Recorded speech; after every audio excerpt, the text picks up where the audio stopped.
In 1997, a 6-year-old boy vanished from his bedroom. The door was locked from the inside. The windows were sealed. Police searched the entire house, but they never found him. And what workers discovered under that room years later was never explained. The boy's name was Daniel Whitmore.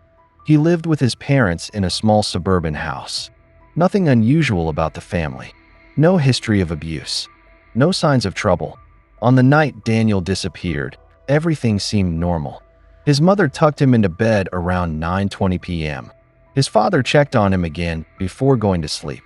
Daniel was still there, still asleep. The bedroom door was closed. The window was locked. The hallway light was on. At 6:40 the next morning, his mother went to wake him up for school, but the bedroom door was locked from the inside.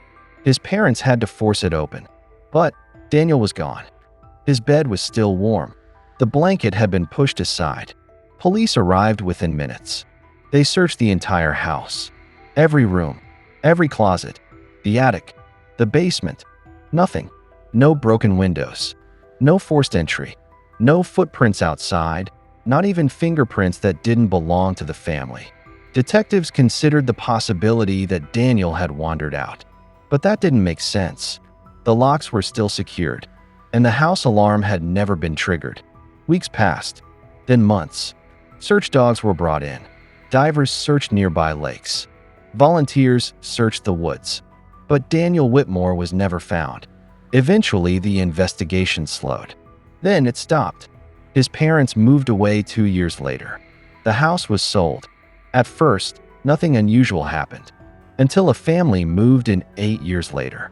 Their youngest daughter started waking up at night, saying she heard someone crying in the walls. At first, her parents assumed she was having nightmares.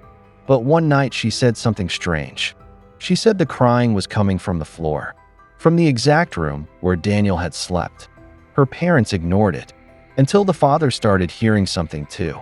Soft scratching sounds coming from beneath the floorboards. Eventually, he decided to investigate. He removed part of the carpet, then one of the wooden boards, and that's when he found it. A narrow space beneath the room. A hidden crawl space, barely tall enough for a small child. Inside the crawl space, the wooden beams were covered in deep scratch marks. Hundreds of them, some so deep the wood had split. But the worst part was the writing, carved into the wood with something sharp.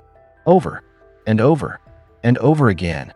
The same sentence repeated across the beams. "Mom, I can't hear you." Police were called back to the house.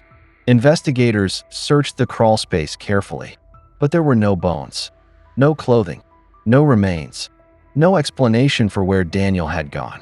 But the official report included one detail that was never publicly explained.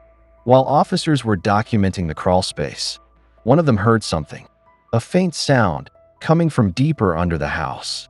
A small voice, calling for help. The officer later said it sounded like a child, but when they searched beneath the crawl space, they found nothing. And to this day, Daniel Whitmore is still listed as a missing person. But the house where he disappeared was demolished in 2011 because construction workers refused to keep digging after they started hearing scratching under the ground.